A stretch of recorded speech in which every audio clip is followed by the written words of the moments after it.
এবার পুলিশের জালে অভিজিৎ মন্ডল ওরফে রানা। কেই রানা আপনাদের মনে করিয়ে দেব, সিথিতে প্রমোটারকে মারধরের যে অভিযোগ, যে ভাইরাল ভিডিও আপনাদের দেখিয়েছিলাম, গ্রেফতার সেই ঘটনায় গ্রেফতার মূল অভিযুক্ত অভিজিৎ মন্ডল ওরফে রানা। খড়গপুর থেকে গ্রেফতার করলো লালবাজার গুন্ডা দমন শাখা। ওড়িশায় পালিয়ে যাওয়া ছক ছিল অভিযুক্তের।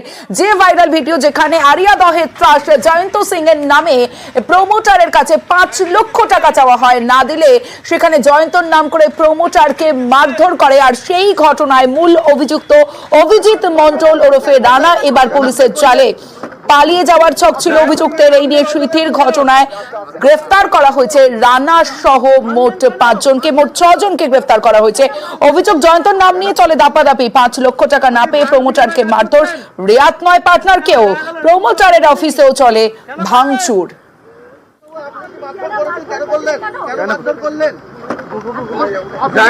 নাম নিয়ে কেন?